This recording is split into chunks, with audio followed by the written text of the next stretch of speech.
ఆ విషయం వాళ్ళకి తెలియదు.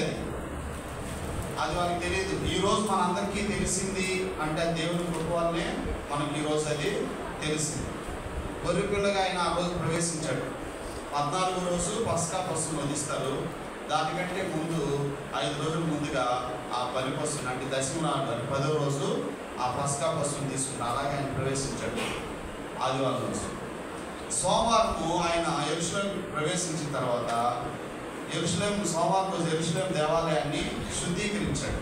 అంజూరపు చెట్టు శపించాడు, శుద్ధీకరించాడు. అక్కడ ఆయన నీతియుక్తమైన కోపాన్ని చూపించాడు, ధర్మాగ్రహాన్ని చూపించాడు. వాళ్ళు దేవాలయం అని మనం దేవుని వాక్యం చెప్పుకున్నప్పుడు విగ్రహాలతో కూడినటువంటి ఆలయం కాదు. దేవుడు యూదులకి లేదా తాను ఏర్పరచుకున్నటువంటి ఇశ్రాయేలు ప్రజలకి ఆయన ఎలా ఆరాధించాలో ప్రత్యక్ష గుడారం ఇచ్చాడు. ఆ ప్రత్యక్ష గుడారమే సొలొమోను కాలంలో అది దేవాలయం అయింది. దాంట్లో ఏమేమి ఉంటాయంటే చుట్టూ ఆవరణం ఉంటుంది. ఆ ఆవరణం మధ్యలో దేవాలయం ఉంటుంది. దేవాలయంలో ఒక భాగము అతి పరిశుద్ధ స్థలం, అందులో మందసం ఉంటుంది. మందసంలో 10 ఆజ్ఞలు పలకలు ఉంటాయి, చిక్కించిన అమరోలు కర్ర ఉంటుంది, మన్నా పాత్రలు ఇవన్నీ ఉంటాయి. దేవుడు అతను మాట్లాడినప్పుడు ఆ కెరూబుల మధ్య, కెరూబులు 2 ఉంటాయి కరుణాపీఠం మీద, ఆ కెరూబుల మధ్య నుంచి దేవుడు వాళ్ళతో మాట్లాడతాడు. ఆ అతి పరిశుద్ధ స్థలం అయిపోయిన ఒక తెర ఉంటుంది, ఆ స్థలాన్ని ఈ స్థలాన్ని వేరు చేయడానికి. ఆ తెరకి ముందు సువర్ణ ధూపం ఉంటుందన్నమాట, ధూప వేదిక. అక్కడ ధూపం వేస్తారు ప్రధాన. అది దాటుకొని వచ్చాక దక్షిణ వైపు అక్కడ ఏముంటుందంటే దీపస్తంభం ఉంటుంది 7 కొమ్మలతో. ఆ తర్వాత ఉత్తరం వైపు సన్నిధి రొట్టెల బల్ల ఉంటుంది. అది పరిశుద్ధ స్థలం. ప్రధాన యాజకులందరూ ఇక్కడ వరకే ఉంటారు. ప్రధాన యాజకుడు సంవత్సరానికి ఒకసారి బాగుంటాడు. ఇది దేవాలయానికి సంబంధించి. దేవాలయం దాటుకొని బయటకు వచ్చిన తర్వాత అక్కడ బలిపీఠం ఉంటుంది. బలిపీఠానికి దేవాలయం మధ్యలో గంగాలం ఉంటుంది, నీటి గంగాలం పెద్దది. వాళ్ళు శుద్ధీకరించుకోవడానికి అక్కడ బలిపీఠం ఉంటుంది. ఇది అయితే ఈ మొత్తంలో పురుషులంతా ఉండడానికి ఒక స్థలము, స్త్రీలు ఉండడానికి ఒక స్థలము, అన్యులు ఎవరైనా ఇతర జాతుల వాళ్ళు యెహోవాయే దేవుడిని తెలుసుకొని నమ్ముకుంటే అన్యులు ఉండడానికి, ఇంగ్లీష్లో జెంటైల్స్ అంటారు, అంటే ఇశ్రాయేలు ప్రజలు కానిటువంటి మిగతా ప్రజలు ప్రభువు నమ్ముకుంటే వాళ్ళు ఉండడానికి ఒక స్థలం ఏర్పాటు చేశారు. వీళ్ళు వ్యాపారం ఎక్కడ చేస్తున్నారంటే ఎవరైతే సమస్త ప్రజలు దేవుని మందిరంకి వచ్చి ఆరాధించుకోవడానికి ఒక స్థలం ఏర్పాటు, ఆ స్థలాన్ని కూడా అంటే వాళ్ళని కూడా రానియకుండా దాన్ని కూడా వ్యాపార స్థలంగా చేసుకుంటే ప్రభు అక్కడ కోపడ్డాడు, దాన్ని శుద్ధీకరించాడు. నా మందిరం సమస్త జనులకు ప్రార్థనా మందిరం అని తెలియజేశాడు. ఆ తర్వాత మంగళవారం రోజు శిష్యులు దేవాలయ కట్టడం అన్ని చూపించి సొలొమోను దేవాలయం వాళ్ళు చూడాల. సొలొమోను దేవాలయాన్ని నెబుకద్నెజరు పాడు చేశాక జెరుబ్బాబెలు నాయకత్వంలో దాన్ని తిరిగి కట్టారు. కానీ అంత ప్రభావంగా కట్టడం అది చిన్నదిగా ఉందని కూడా అప్పుడు బాధపడ్డారు కొందరు పాత తరం వాళ్ళు. ఆ తర్వాత హేరోదు, మహాయోరోదు అంటారు, ఆయన దాన్ని కొంచెం డెవలప్ చేశారు. ఆయన డెవలప్ చేసినప్పుడే వాళ్ళు దేవాలయాన్ని కట్టినప్పుడు రాళ్ళకి రాళ్ళ మధ్యలో కొన్ని లోహాలు, బంగారం అలాంటివన్నీ పెట్టి విలువైన రాళ్ళతో వజ్రాలతో కూడా పెట్టి చేసేవాళ్ళు. అందుకని వాళ్ళు చూపిస్తుంది, చూడండి ప్రభా ఈ కట్టడం ఎలా కట్టబడిందంటే అప్పుడు యేసయ్య అన్నాడు. ఏమని చెప్పాడంటే దీని మీద రాయి ఉండకుండా పడగొట్టబడి నాశనమయ్యే రోజులు రాబోతున్నాయని. అప్పుడు యేసు ప్రభు చనిపోయినాక జరగబోయే విషయాన్ని తర్వాత భవిష్యత్తులో, ఇప్పుడు ఇంకా జరగలేదు, భవిష్యత్తులో జరగబోయేటువంటి యుగాంతకు సంబంధించినటువంటి విషయాలన్నీ కూడా మంగళవారం రోజు తెలియజేశాడు. మంగళవారం. బుధవారం రోజు ఏం జరిగిందంటే యేసు ప్రభు శిష్యుల్లో యేసు ప్రభుతో 3.5 సంవత్సరం ఉండి అందరితో పాటు 12 మంది శిష్యుల్లో తాను ఒకడై యేసు ప్రభు యొక్క ఆయన సేవకి ఎంతోమంది సహకరిస్తూ ఇస్తున్నటువంటి కానుకలన్నింటినీ చూస్తున్నటువంటి ట్రెజరర్ గారు, కోశాధికారి యోహాను భక్తుడు బాగా రాస్తాడు. అతడు పేదల మీద శ్రద్ధ కలిగి చెప్పింది, అతడు దాంట్లో డబ్బు సంచిలో ఉన్నాయని అతడు వాడుకుంటున్నాడు. కాబట్టి ఆమె మరియా, బేతనీలో ఉన్నటువంటి మరియా యేసు ప్రభుని అభిషేకించినప్పుడు ఎందుకు ఇంత వ్యర్థం చేసావు, చాలా విలువైన దాన్ని ఎందుకు వ్యర్థం చేసావు అంటే ప్రభువుని అభిషేకించిన ఆయనకు వ్యర్థంగా కనిపిస్తుంది. ఆ డబ్బులు అన్ని పేదలకి ఇవ్వచ్చు కదా అని అంటాడు. అప్పుడు ఆయన చెప్తాడు, అతను మీద శ్రద్ధ కలిగి కాదు, దాన్ని దొంగిలిస్తూ వస్తుంది. అలాగా అవకాశం ఇచ్చేసాడు పాపానికి. ఆ పాపం ముదిరి ఈ రోజుకి ఏమొచ్చిందంటే ఆయన అనుకున్నట్టు యేసు ప్రభు ఆయన అనుకున్నట్టు రాజు అయిపోయి ఈయన మంత్రిగా ఉండి ఏదో సాధించాలనుకున్నాడు. కానీ ప్రభు ఆయన మార్గం వేరే, ఈతని మార్గం వేరే. యేసు ప్రభుని ఏం చేశాడు, ఇంకా ఆయన ప్లాన్ ఏమి, ఆయన ఆశించింది దొరకదనుకొని డబ్బు ఆశ పెరిగిపోయింది, ధనాపేక్ష. ఏం చేశాడు, తాను తన యొక్క ప్రభుని 30 వెండి నాణాలకు అప్పగించడానికి ప్రధాన యాజకుల దగ్గరికి వెళ్ళాడు. చూడండి మనం చదివే వాక్యం. పస్కా అనబడిన పులియలు రొట్టెల పండుగ సమీపించును. ప్రధాన యాజకులను శాస్త్రులను ప్రజలకు భయపడింది కనుక ఆయన ఎలాగ చంపిద్దామని ఉపాయం వెతుకుతూ ఉండేది. అప్పటికే యేసు ప్రభు మీద బాగా మత నాయకులకి ఇక్కడ దాకా పీకల దాకా కోపం వచ్చేసింది. ఎందుకంటే ఆయన బేతనీలో లాజర్ని తిరిగి లేపినాక, చచ్చిపోయిన లాజర్ 4 రోజులు సమాధిలో ఉన్న లాజర్ని తిరిగి లేపాక ఎంతోమంది విశ్వాసం ఉంచారు. ఆ విషయాలన్నీ వాళ్ళకి తెలిసాయి. ఈ లోకం అంతా అయితే వెళ్ళిపోతుందని మనం ఆదివారం రోజు పాస్టర్ చెప్తున్నట్టు వాక్యంలో చూపించారు కదా. యోహాను సువార్తలో కైఫా అనేటువంటి ఆయన అక్కడ ఆ సమయంలో ప్రధాన యాజకుడు. ఆయన భక్తిని బట్టి కాదు, ఆయన ప్రధాన యాజకుడు కాబట్టి దేవుడు అతన్ని వాడుకున్నాడు. ప్రవచనం చెప్పేసి తెలియకుండానే మన జాతి అంతా నశించిపోవడం కంటే ఒకరిని చంపేయడం మంచిది కదా అని చెప్తాడు. అలాంటి ప్రధాన యాజకుల దగ్గరికి వెళ్ళాడు. శాస్త్రులు వాళ్ళు ఆలోచన చేస్తున్నారు ఎక్కడ చంపేద్దామా అని. అలాంటి సమయంలో ఇతడు వెళ్ళాడు. ఎవరు? ఇస్కరియోతు యోధ. అంతటా 12 మంది శిష్యుల సంఖ్యలో చేరిన ఇస్కరియోతు అనబడిన యోధాలో సాతాను ప్రవేశించాడు. కనుక వాడు వెళ్ళి ఆయనను వారికి ఎలాగో అప్పగింపవచ్చునో దాని గురించి ప్రధాన యాజకులతోనూ అధిపతులతోనూ మాట్లాడాడు. ఆయన ఎలాగ అప్పగించవచ్చో వాళ్ళతో మాట్లాడుతున్నాడు. అందుకు వారు సంతోషించి వారికి ద్రవ్యం ఇత్తుమని సమ్మతించారు.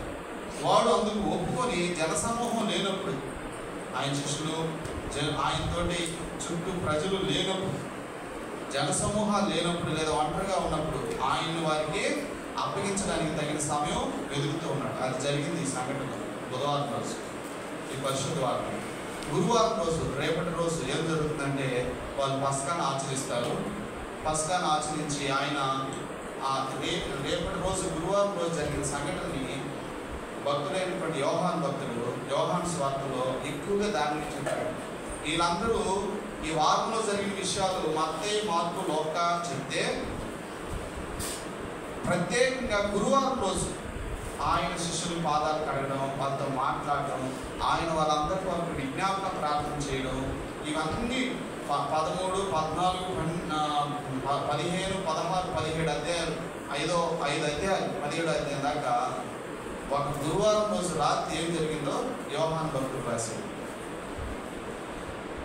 శుక్రవారం రోజు ఆయన విచారణ తీసుకెళ్ళడం, సిలువ వేయడం చూస్తాం. ఈ వారంలో జరిగేటువంటి సంఘటన. ఈ రోజు ఇస్కరియోతు యోధ యేసు ప్రభుని 30 వెండి నాణాలకి అప్పగిస్తుంది. యేసు ప్రభుతో ఉన్నాడు, యేసు ప్రభు బోధన విన్నాడు. కానీ యేసు ప్రభుతో ఉంటూ కూడా లేదా యేసు ప్రభు నమ్ముకొని కూడా మనం అనేక సార్లు తప్పిపోవడానికి కూడా అవకాశం ఉంది. నిజంగా నమ్మి ఆయనకు లోబడుతూ పాపానికి చోటికి పోతే మనం ఆయనతో నడుస్తాం. ఇప్పుడు నేను చివరిలో ఇతను చూపిస్తాను. ఈ యోధ యొక్క పశ్చాత్తాపము, పేతురు యొక్క పశ్చాత్తాపం కూడా మనం గమనించవచ్చు. ఇతడి జీవితంలో, హృదయంలో యేసు ప్రభుకి ప్రథమ స్థానము లేదా యేసు ప్రభువే నా రాసు ప్రభు అన్నట్టు జీవించుకోవాలా. తన ఆశలు, తన కోరికలే తనను పరిపాలిస్తుంది. అవి ఎంతటికి ఎదిగిపోయినాయంటే తన యొక్క గురువునే లేదా తన యొక్క బోధకుడినే, తన యొక్క ప్రభువునే అప్పగించుకునే స్థాయికి వెళ్ళిపోయింది. ఇది యోధ జీవితం మనకు ఒక హెచ్చరిక. మనం ప్రభువుని నమ్ముకొని ఆయనతో నడుస్తూ ఉన్నా కొన్నిసార్లు మనకున్న పరిస్థితులు లేదా లోకంలో ఉన్నటువంటి పద్ధతులు అవన్నీ మనలో ప్రవేశించి ప్రభువు కంటే అవి ఎక్కువ స్థానం ఆక్రమిస్తే ఈ యోధాలాగా మనం కూడా అమ్మేసుకుంటామేమో. ఒకసారి మనం పరీక్షించుకోవాలి. ఈ పరిశుద్ధ వారంలో, ఈ బుధవారంలో జరుగుతున్నటువంటి ఈ వాక్య వారంలో నుంచి ప్రభు మనం హెచ్చరిస్తున్నాడు. జాగ్రత్త, నా కొరకు నువ్వు ఖర్చు అయిపోతావా లేదా నన్ను నువ్వు అమ్మేసుకుంటావా చూసుకో. యోధాలాగా అమ్మేసుకుంటే వ్యర్థం, జీవితమే వ్యర్థం. జీవితాన్ని ఆయన కోసం ఖర్చు చేసామంటే మనల్ని మనం కోల్పోవడానికి, దేవుని కొరకు మనం కోల్పోవడానికి, మనల్ని హింసపరించడానికైనా, మన సమస్యను కోల్పోవడానికైనా మనం సిద్ధపడితే రేపు పరలోక రాజ్యంలో మనకు దేవుడు మెప్పుని ఘనతని ఇస్తాడు. ఒకసారి చూద్దాం. ఇంకొక సంఘటన కూడా చెప్తారనమాట. పూర్వీకులు ఏమని చెప్తారంటే, ఇదే రోజు ఈ సంఘటనని మత్తయి, మార్కు ఇద్దరు గ్రంథస్థం చేశారు. ఇదే సంఘటనని యోహాను భక్తుడు కూడా గ్రంథస్థం చేశాడు. కానీ ఎలా గ్రంథస్థం చేశాడంటే, యోహాను భక్తుడు ఏం చెప్తాడో చూద్దాం, ఒకసారి చూద్దాం. అది మనకు ఒక స్పష్టత అనేది వస్తుంది. యోహాను సువార్త 12వ అధ్యాయము 1వ వచనం నుంచి. కాబట్టి యేసు, యోహాను సువార్త 12వ అధ్యాయం. కాబట్టి యేసు తాను మృతుల్లో నుండి లేపిన లాజరు ఉన్న బేతనీకు పస్కా పండుగకు 6 దినములు ముందుగా వచ్చింది. శుక్రవారం నుంచి 6 వెనక్కి వెళ్తే ఏ రోజు కోసం చెప్పండి? శుక్రవారము నుంచి వెనక్కి వెళ్తే గురు, బుధ, మంగళ, సోమ, ఆది, శనివారం రోజు. అంటే ఆయన యెరూషలేము ప్రవేశానికి ముందు జరిగింది ఈ సంఘటన. యోహాను రాశాడు. పస్కా పండుగ 6 దినములు ముందుగా వచ్చిన అక్కడ వారు ఆయన విందు చేసింది, మార్త ఉపచారం చేసింది, లాజరు ఆయనతో కూడా భోజనంలో కూర్చున్న వాళ్ళు ఒకరు. అప్పుడు మరియ మిక్కిలి విలువగల అచ్చ జటామాంసి అత్తరు ఒక సేవనాలు ఎత్తు తీసుకుని యేసు పాదములకు పూసి తన తల వెంట్రుకలతో ఆయన పాదములు తుడిచింది. ఇల్లు ఆ అత్తరు వాసనతో నిండింది. ఆయన శిష్యుల్లో ఒకడు, అనగా ఆయనను అప్పగింపనై ఉన్న ఇస్కరియోతు యోధ, ఈ అత్తరెందుకు 300 దేనారములు కమ్మి పేదలకు ఇయ్యలేదే అని వాడు ఇలాగ చెప్పింది పేదల మీద శ్రద్ధ కలిగి కాదు, కానీ వాడు దొంగ ఉండి తన దగ్గర డబ్బు సంచి ఉండినందున అందులో వేయబడినది దొంగిలించుతూ వచ్చిన కనుక అలాగూ చెప్పాను. కాబట్టి యేసు, నన్ను పాతిపెట్టు దినమునకు ఆమెను దీన్ని ఉంచుకొని నేను పేదలు ఎల్లప్పుడూ మీతో కూడా ఉందరు, కానీ నేను ఎల్లప్పుడూ మీతో ఉండను అని చెప్పాను. అది జరిగిన తర్వాత ఆయన జయప్రవేశం ఉండాలి. 13వ వచనంలో ఖర్జూర మట్టలు పట్టుకొని ఆయన ఎదుర్కొని పోయి యోహాను భక్తుడు ఆ సంఘటనని అప్పుడు రాస్తారు. అయితే ఈ మత్తయి, మార్కు యోధ యేసు ప్రభువుని అప్పగిస్తున్నాడు నాణ్యాలకి అని చెప్పడానికి ఈ సంఘటన వాళ్ళు మనసులో పెట్టుకున్నారు. దేవుని యొక్క ప్రేరణ బట్టి వాళ్ళు ఏం రాస్తారంటే, ఆ సంఘటన జరిగిన తర్వాత ఆయన వెళ్ళాడు అన్నట్టుగా రాస్తారనమాట. మత్తయి, మార్కు ఒకసారి అక్కడ కూడా ఉంటారు. మత్తయి సువార్త 26వ అధ్యాయము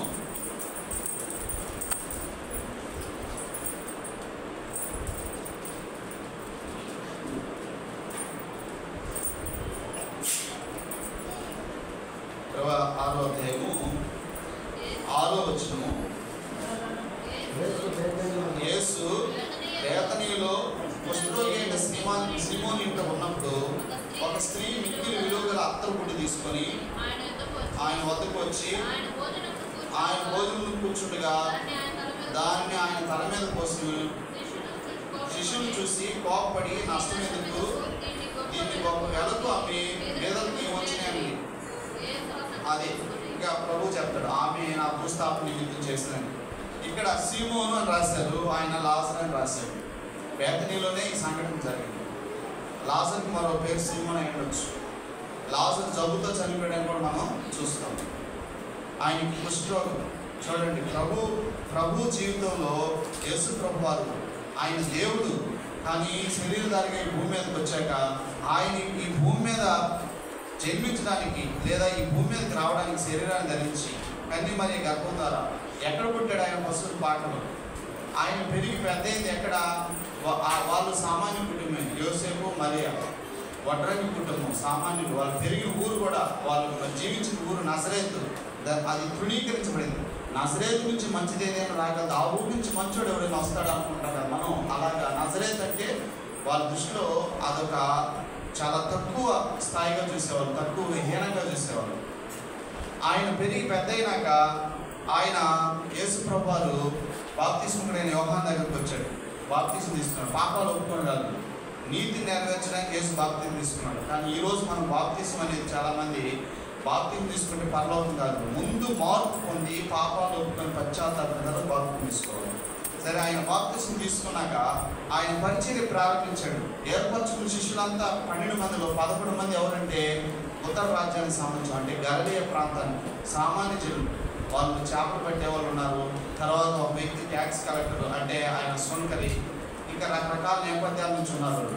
ఒక్కడు మాత్రమే యోధా ప్రాంతానికి చెందినవాడు, అంటే దక్షిణ ప్రాంతానికి. ఈ దక్షిణ ప్రాంతంలో అంతా కూడా ఏంటంటే వీళ్ళు మేము చాలా గ్రేట్ అనుకుంటారు. ఉత్తర ప్రాంతంలో ఉన్న వాళ్ళు సామాన్య పేద ప్రజలు. ఆయన ఏర్పరచుకుంది కూడా ఎక్కువ మంది వాళ్ళే. ఆయన ఈరోజు యెరూషలేముకి రావడానికి ముందు కూడా ఆయన ఎవరింటికి వెళ్ళాడు? ఒక కుష్ఠరోగి ఇంటికి వెళ్ళాడు. ఆయన జయప్రవేశం చేసింది కూడా గుర్రం మీద కాదు, గాడిద మీద ఆయన ప్రవేశించాడు. ఈ సంఘటనలన్నీ చూస్తుంటే ప్రభు ఆయన ఎప్పుడు కూడా తన యొక్క దీనత్వాన్ని మనకు తెలియజేస్తున్నాడు, తన యొక్క వినయాన్ని మనకు తెలియజేస్తున్నాడు, ఆయన యొక్క తగ్గింపును మనకు తెలియజేస్తున్నాడు. అలాంటి ప్రేమ గల ప్రభుని ఈ వ్యక్తి ఎన్ని నాణాలకు అప్పగించాలనుకున్నాడు తెలుసా? 14 వచ్చిన మత్తయి సువార్తలో. అప్పుడు 12 మందిలో ఒకడు ఇస్కరియోతు యూదా ప్రధాన యాజకుల వద్దకు వెళ్ళి, నేను ఆయన్ని మీకు అప్పగించిన ఎడల నాకేమి ఇద్దురని వారిని అడిగింది. అందుకు వారు 30 వెండి నాణములు దూచి వానికి ఇచ్చింది. వాడు అప్పటి నుండి ఆయన అప్పగించుకుంటూ తగిన సమయం కనిపెడుతూ ఉన్నాడు అనమాట. ఎప్పుడు పట్టుకొని అప్పగిద్దామా అని. ఈ బుధవారం రోజు ఒప్పందం చేసుకున్నాడు. ఇంకా ఈ రోజు రాత్రి నుంచి చూస్తున్నాడు ఎప్పుడు అప్పగిద్దామా, ఎప్పుడు దొరుకుతాడా అని. ఎన్ని నాణ్యాలకంట? 30 వెండి నాణ్యాలు. ఇది కూడా ప్రవచనం నెరవేర్పే. యేసు ప్రభు పుట్టుక ప్రవచనమే, యేసు ప్రభు పెరుగుదల, యేసు ప్రభు పరిచర్య, యేసు ప్రభు యొక్క చివరి తిరిగి లేచేంత వరకు అన్నీ కూడా ప్రవచనాల యొక్క నెరవేర్పు. ఏదో అనుకోకుండా తలగిరుకొని మనం కదా పని మార్చుకుంటాం కదా, ప్లాన్ అట్టే మార్చుకోవాలి. దేవుడి యొక్క అనాది సంకల్పం. ఈ సృష్టిని మనందరినీ సృజించడం కానీ, మనల్ని ఆయన పిలుచుకోవడం కానీ, ఏర్పరచుకోవడం, రక్షించడం అంతా కూడా ఆయన ప్రణాళిక. ఆ ప్రణాళిక నెరవేర్పులో భాగంగానే తన ప్రవర్తన ద్వారా చెప్పినటువంటి మాటకి పొల్లు పోకుండా, ఒక్కటి కూడా తప్పిపోకుండా అన్నీ కూడా నెరవేర్చేసుకుంటాం. చూద్దామా ఒకసారి. ఈ 30 వెండి నాణ్యాలు కూడా ఎవరికి ఇచ్చే వేళ తెలుసా? ఒక బానిసకి ఇచ్చే వేళ ఇది. ఈ సంఘటన మనం చూస్తున్న ఆదికాండంలో ఒక వ్యక్తి గుర్తొస్తాడు మనకు. ఎవరు చెప్పండి? యోసేపును కూడా వాళ్ళ అన్నోళ్ళు అమ్మేశారు. ఆయన బానిసగా అమ్మేశారు. యేసు ప్రభు కాలంలో ఒక బానిస యొక్క విలువ ఎంత? 30 వెండి నాణ్యాలు. నిర్గమకాండం 21:32లో ఒక పశువు కానీ ఏదన్నా గాయపరిస్తే ఎంతో అనేది కూడా ఇచ్చాడు. 21:32. ఆ ఎద్దు దాసునైను పొడిచిన ఎడల వారి యజమానుడికి, అంటే ఒక ఎద్దు కానీ ఒక దాసుని అంటే ఒక బానిసని కానీ పొడిస్తే, వాడికి ఏమన్నా చనిపోతే ఎంత ఇవ్వాలంట? ఆ బానిస యొక్క యజమానికి 30 తులములు వెండి చెల్లించాలి. చూడండి, మనల్ని రక్షించడానికి ప్రభు ఒక బానిసలాగా అమ్మబడ్డాడు. మనల్ని విమోచించడానికి ఆయన ఒక బానిసలాగా అమ్మబడ్డాడు. 30 తులాల వెండికి ఆయన అప్పగించబడ్డాడు. వాళ్ళు ఆయనకి ఇస్తా అన్న ఎలా ఎంత తెలుసా? 30 తులాల వెండి. ఇదే విషయాన్ని జకరియా ప్రవక్త ప్రవచించాడు. 11వ అధ్యాయం. జకరియా 11వ అధ్యాయం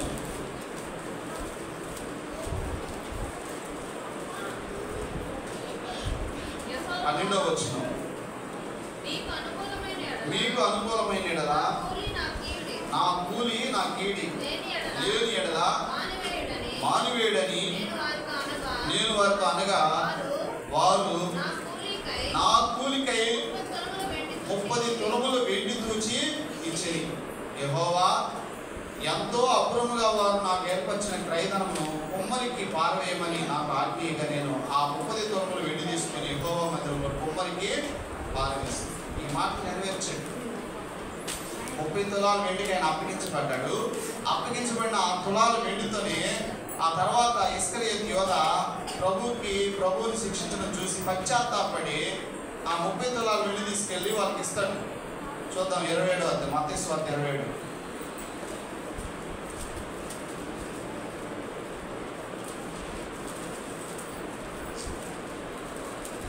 27వ అధ్యాయం 1 నుంచి. ఉదయమైనప్పుడు ప్రధాన యాజకులను ప్రజల పెద్దలందరినీ యేసును చంపిపోవాలని ఆయన విరోధంగా ఆలోచన చేశారు. ఆయన బంధించి తీసుకుని పోయి అధిపతి అయిన పొంతి పిలాతులకు అప్పగించారు. అప్పుడు ఆయనను అప్పగించిన యోధా ఎప్పుడైతే మత నాయకుల యొక్క విచారణ అయిపోయి పొంతి పిలాతు దగ్గరికి, అంటే రోమన్ గవర్నర్ దగ్గరికి వెళ్ళిపోయిందో, అప్పుడు ఈ ఎవరు యేసు ప్రభువును అప్పగించినటువంటి ఇస్కరియోతు యోధా, సిమోను కుమారుడైన ఇస్కరియోతు యోధా ప్రాంతానికి చెందినటువంటి యోధా, ఇంకా నేను అనుకుంటాను యోధా అని పేరు పెట్టారంటే సాధారణంగా వారి గోత్రంలో ప్రాముఖ్యమైన వ్యక్తుల పేర్లు ఎక్కువగా పెట్టుకుంటా ఉంటారు. ఇతడు యోధా ప్రాంతానికి చెందినవాడు. బహుశా నేను అనుకుంటున్నాను, నేను ఆలోచన బట్టి అతను యోధా గోత్రానికి చెందినవాడు కూడా అయి ఉండొచ్చు. ఈ యోధా ఆయనకు శిక్ష విధింపబడగా చూసి పశ్చాత్తాపడి, యేసు ప్రభువుకు శిక్ష విధించబడని చూసి పశ్చాత్తాపడి ఆ 30 వెండి నాణెములు ప్రధాన యాజకుల వద్దకు పెద్దల వద్దకు మరలా తెచ్చి, నేను నిరపరాధ రక్తమును కిందించున్నాడు, నీతిమంతుని రక్తమును అప్పగించి పాపం చేసిందని చెప్పి, వారు దాంతో మాకేమి నువ్వే చూసుకోమని చెప్పగా అతడు ఆ వెండి నాణెములు దేవాలయంలో పారవేసి పోయి ఉరిపెట్టుకునేను. ఇతడు పశ్చాత్తాపడ్డాడు. అయితే ఈ పశ్చాత్తాపము దేవుడి దగ్గర పశ్చాత్తాపడి అయ్యా అని అనుకుంటే ఏమో ఎలాగున్నాం, కానీ రాగా ఆ స్థాయి దాటిపోయింది. ఇంకేం చేస్తాడు, ఆ 30 నాణ్యాలు తీసుకెళ్ళి వాళ్ళ దగ్గర పారవేసి అతను పోయి ఏం చేస్తున్నాడంటే ఉరిపెట్టుకుని తెచ్చాడు. ప్రధాన యాజకులు ఆ వెండి నాణెములు తీసుకొని, ఇవి రక్త క్రయధనం కనుక వీటిని కానుక పెట్టెలో వేయదగదని చెప్పుకున్నాడు. వాళ్ళే చెప్పుకున్నారు, ఇది రక్త క్రయధనము, ఇవి దేవుని కానుకల పెట్టెలో వేయకూడదు. కాబట్టి వారు ఆలోచన చేసి వాటిని ఇచ్చి పరదేశంలో పాతి పెట్టడానికి, ఫార్మర్స్ని వేరే దేశం నుంచి అక్కడికి వచ్చి చచ్చిపోతే వారిని పాతి పెట్టడానికి కుమ్మరి వారి పొలాన్ని కొన్నారు. అందువల్ల నేటి వరకు ఆ పొలము రక్త పొలము అనబడుతున్నది. దాన్ని అపోస్తలుల కార్యంలో అకల్దెమా అంటారు అన్నమాట. అప్పుడు విలువ కట్టబడిన వారిని, అనగా ఇశ్రాయేలీలో కొందరు విలువ కట్టిన వారిని క్రయదానమైన 30 వెండి నాణెములు తీసుకుని, ప్రభువు నాకు నియమించిన ప్రకారం వాటిని కుమ్మరి వారి పొలంలోకి ఇచ్చిరి అని ప్రవక్త అయిన ఇర్మియా ద్వారా చెప్పబడిన మాట నెరవేరును. అంటే జకర్యాకు ముందు కూడా ఈ మాట ఇర్మియా భక్తుడు చెప్పుకున్నాడు. ఇర్మియా 32వ అధ్యాయంలో అది ఉంటుంది. ఇంటికి వెళ్ళడానికి చదువుకున్నాడు. 6 నుంచి 9 వచ్చినాడు. 32, 6 నుంచి 9. కాబట్టి యేసు ప్రభు ఇచ్చేటువంటి ఆ 30 వెండి నాణాలు ఆయనకి ఇస్తామన్న 30 వెండి నాణాలు ఆయన అప్పగిస్తే ఇస్కరియోతు యోధాకి ఇస్తామన్న 30 వెండి నాణాల యొక్క విషయము, ఆ 30 వెండి నాణాలు తిరిగి ఆయన మళ్ళా ఇచ్చేస్తే వాళ్ళు ఆ పొలాన్ని కొనడం, ఇవన్నీ కూడా ప్రవచనం ముందుగానే చెప్పబడింది. ఆ ప్రవచనాలు తూచా తప్పకుండా ప్రభు నెరవేర్చాడు. ఇందుకే మనం ఈ మొత్తం వాక్యం మనం నేర్చుకునే విషయం ఏంటంటే, యేసు ప్రభుతో 3.5 సంవత్సరం జీవించిన యోధా 30 వెండి నాణ్యానికి లేదా డబ్బు కోసం, క్షయమైపోయే డబ్బు కోసం అక్షయుడైన దేవుడిని అమ్మేసుకున్నాడు. అదే దేవుడు ఏమో చెప్తున్నాడు, ప్రభు ఏం చెప్తున్నాడు, ధనం విషయంలో మీరు సిరికిని దేవునికి దాసులుగా ఉండలేరు. మత్తయి సువార్తలో 6వ అధ్యాయంలో ఉంటుందన్నమాట. మీ యొక్క ధనాన్ని పరలోకంలో కూర్చుకోండి. అక్కడ చిమ్మిటైనా తుప్పు పట్టదు, అక్కడ చిమ్మిడి పట్టదు. నీ ధనం ఎక్కడ ఉంటుంది అక్కడ నీ హృదయం ఉంటుంది. కాబట్టి దేవుని బిడ్డలుగా మీరు ధనం మీద కాదు, మీ మనసు ధనాన్ని ఇచ్చే లేదా నీ శక్తినిచ్చే, సంపాదించుకునే శక్తినిచ్చే దేవుడి మీద, నా మీద మనసు ఉంచని దేవుడు చెప్తున్నాడు.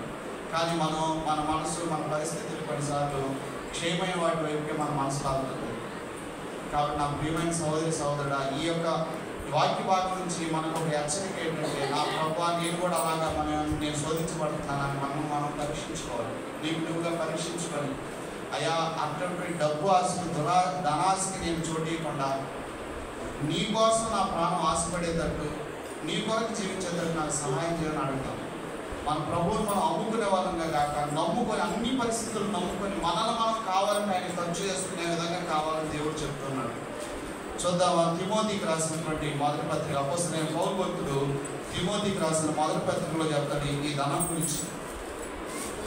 చూడండి, యోధా ఎందుకు అలా అయిపోయాడంటే అతనిలో పెరిగిపోయిన ఆశ.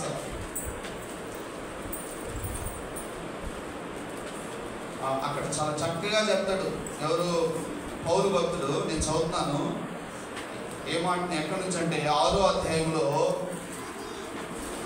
5వ వచనం నుంచి, చెడిపోయిన మనసు కలిగి సత్యహీనులై దైవభక్తి లాభ సాధనం అనుకున్న మనుషుల వ్యర్థ వివాదమును కలుగుచున్నాయి. దైవభక్తిని, దేవుని యొక్క భక్తిని, దేవుని స్వార్థని చాలామంది గొప్ప వ్యాపారం అనుకునే వాళ్ళు వస్తున్నారు. వాళ్ళ వల్లే వ్యర్థమైనటువంటి వివాదాలు వస్తున్నాయి. సంతుష్టి సహితమైన దైవభక్తి గొప్ప లాభసాధనమైంది. దేవుని నమ్ముకున్న వారికి ఎలాంటి భక్తి ఉన్నారంట? సంతుష్టి సహితమైన దేవుని ఇచ్చిన వాటితో సంతృప్తి పడి దేవుణ్ణి సేవించడం అనేటువంటిది గొప్ప లాభసాధనం అంట. మనం ఈ లోకంలోనికి ఏమీ తేలేదు, దీనిలో నుంచి ఏమీ తీసుకొని పోలేము. కాగా అన్న వస్త్రములు గలవారమై ఉండి వాటితో తృప్తి పొంది ఉంది. అంటే అయ్యా మనం సంపాదించుకోకూడదా అన్నట్టుగానే దేవుని బిడ్డలుగా మనం కష్టపడాలి, సంపాదించాలి, సంపాదించవచ్చు. కానీ సంపాదనే జీవితం కాకూడదు. ఆ సంపాదన మనం దేవుడు చెప్పిన పద్ధతిలో మనం మన కోసం వినియోగించుకోవాలి, దేవుడి సేవకు వినియోగించాలి, ఇతరుల కోసం వినియోగించాలి. దేవుడు చెప్తున్నాడు. ఈ ఇశ్రాయేలీల్లో కూడా ధనవంతులు ఉన్నారు, దేవుని బిడ్డల్లో కూడా ధనవంతులు ఉన్నారు, రాజులు ఉన్నారు. కానీ వాళ్ళు దావీదు మహారాజు ఎప్పుడు తన ధనాన్నో రాజ్యాన్ని బట్టి ఆయన అతిశయించలా, గుర్రాలను బట్టి రథాలను బట్టి అతిశయించలా. ఆయన ఎవరిని బట్టి అతిశయించాడు? ఎవరిని బట్టి ఆయన నమ్మకం, ఎవరి మీద ఆయన నమ్మకం అంటే దేవుని మీద, దేవుని బట్టి ఆనందించాడు. మనం అలా ఉండాలని దేవుడు కోరుతున్నాడు. కానీ యోధా ఏంది? ధనం మీద ఆశ పెంచుకున్నాడు. ధనవంతులకు అపేక్షించిన వారు శోధనల్లోనూ ఉరిలోనూ అవివేక యుక్తములను హానికరములైన అనేక దురాశల్లో పడతారు. ఎవడైతే ధనం మీద అపేక్ష ఉంటుందో వాడి దేంట్లో పడతాడంటే శోధనలు. పడ్డాడా లేదా? యోధా పడ్డాడు. ఉరిలోను తనకి తానే ఉరి తెచ్చుకున్నాడు. అవివేక యుక్తములను హానికరములైన అనేక దురాశల్లో, ఒక దురాశలో కదంటే అనేక దురాశల్లో పడతారు. అట్టివి ఈ దురాశలు, ఈ పద్ధతులన్నీ ఏం చేస్తాయంట? మనుషులను నష్టాల్లోనూ నాశనంలో ముంచివేయండి. ఖచ్చితంగా నెరవేరుతుంది యోధా విషయం. ఎందుకనగా ధనాపేక్ష అంటే ధనం మీద విపరీతమైన ఆశ, అపేక్ష, కోరిక అనేది ధనాపేక్ష సమస్తమైన కీడులకు మూలం. సమస్త కీడులకు ఏంటంటే మూలం ధనాపేక్ష. సొంత తల్లిదండ్రులు చంపేస్తున్నారు పిల్లలు. ఏంటంటే ధనం, ఆస్తుల కోసం. భార్య భర్తను ఎన్నో మన చుట్టూ ఎన్నో చూస్తుంది. ఈరోజు గడిచిన మొదటి నుంచి చూసుకుంటూ వస్తే చరిత్రలో ఎంతమంది డబ్బు కోసం ఎంతమంది చంపేశారో మనం ఆ విషయాలు చూస్తే ఆశ్చర్యం. మనం అసలుకి కళ్ళు భయపడిపోతాం. మనం ఎందుకనగా ధనాపేక్ష సమస్తమైన కీడులకు మూలం. కొందరు దాన్ని ఆశించి విశ్వాసం నుండి తొలగిపోయారు. ఎప్పుడైతే ధనాన్ని ఆశిస్తాడో విశ్వాసం నుండి తొలగిపోతాడు మనిషి.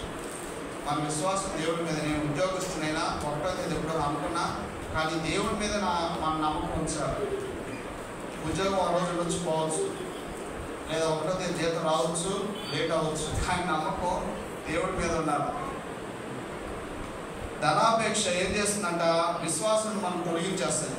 నానా బాధలతో తమను తామే పొడుచుకున్నారు. ఎవరికైతే ధనాశ ఉంటుందో వాడు తమను తానే పొడుచుకుంటాడు. అదే చేసుకున్నాడు ఇస్కరియోతు యోధా.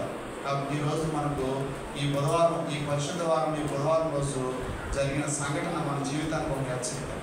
నువ్వు ప్రభువుని నమ్ముకొని చివరి వరకు జీవిస్తావా? నిన్ను నువ్వు ఖర్చు చేసుకుంటావా?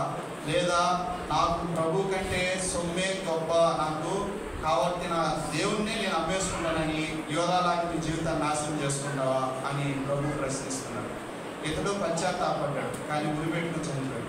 ఇంకొక ఆయన కూడా పశ్చాత్తాపడ్డాడు, అది కూడా చూపిస్తాను. ఆయన ఎవరు? పేతురు భక్తుడు. మత్తయి సువార్త.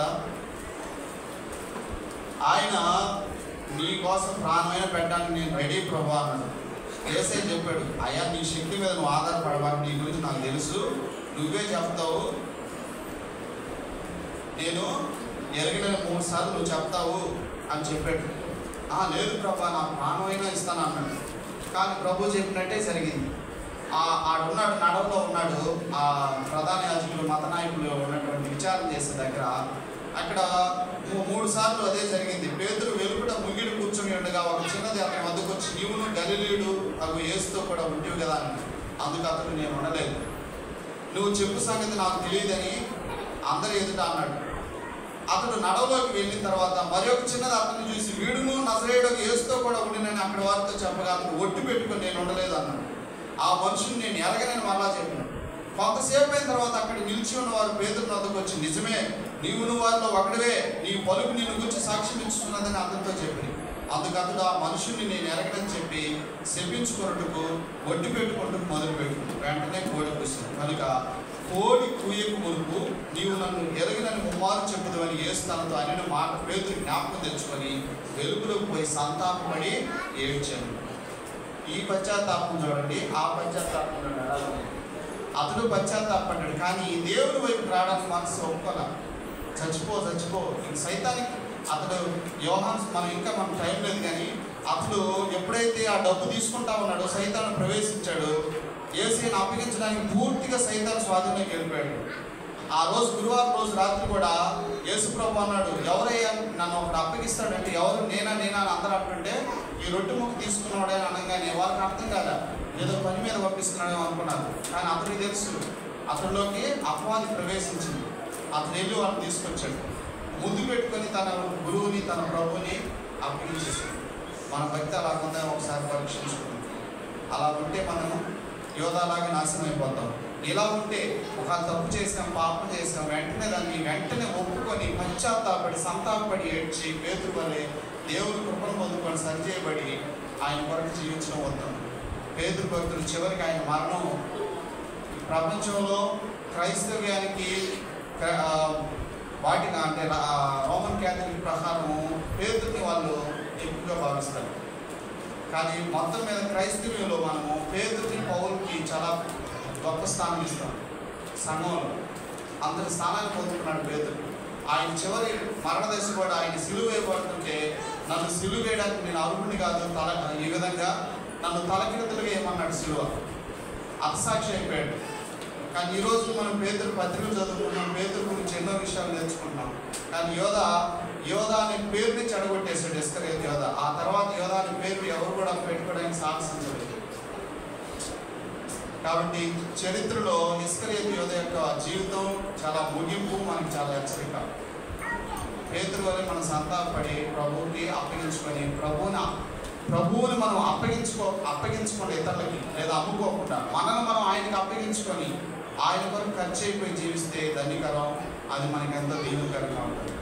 ఒకసారి పరీక్షించుకున్న దేవుడి మాటని మన వినికిలో దీవించుకున్నాక ఆమె ఒకసారి పరీక్షించుకున్నామా నా ప్రియమైన సోదరి సహోదరుడా, ముగింపులో నేను మీతో ఒక విషయం పంచుకుంటున్నాను. ఇదే రోజు నేను కూడా 2002 మార్చి 27వ తేదీ యేసుక్రీస్తు ప్రభువారు ఎందుకు శిలువలో చనిపోయాడనే ప్రశ్న నాకు తలెత్తింది.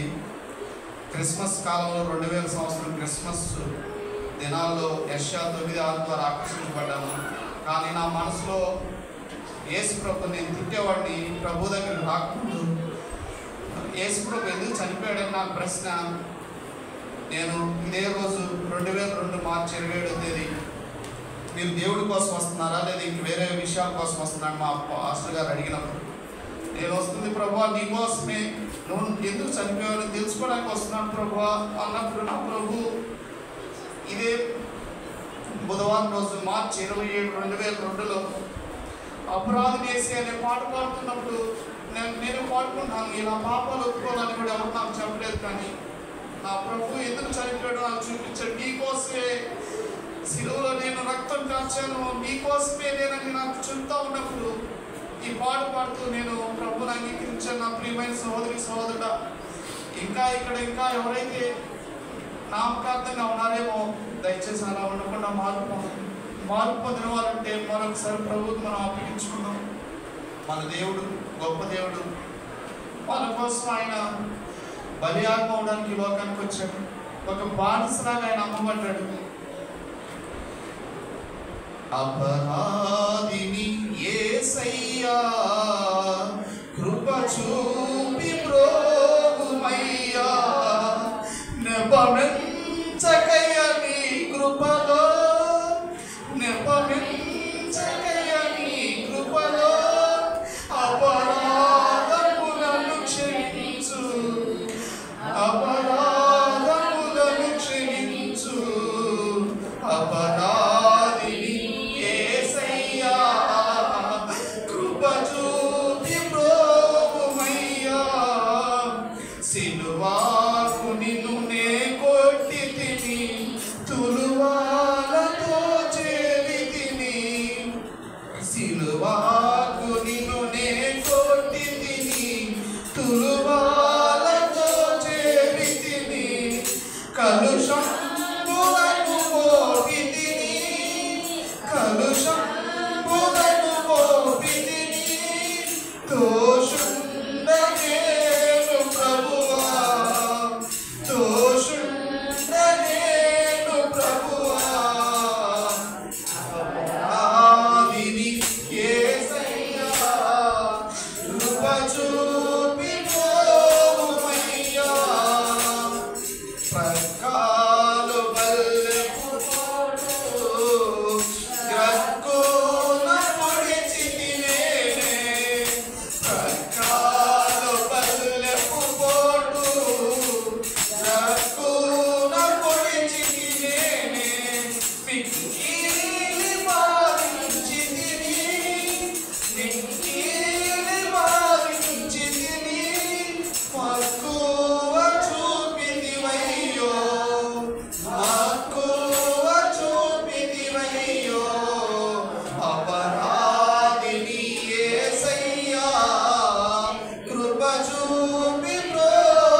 ఖర్చు అయిపోవడానికి మాకు సహాయం చేయమని, ఈ మాటలు నాలో మా అందరిలో ఫలింపు చేయమని ప్రభువా, ఎప్పటికప్పుడు మా తప్పులు ఒప్పుకొని ప్రభువా పేతురు వలె నిన్ను సేవించు మాకు సహాయం చేయమని యేసు ప్రభు నామములో ప్రార్థించి వేడుకుంటున్నాం తండ్రి.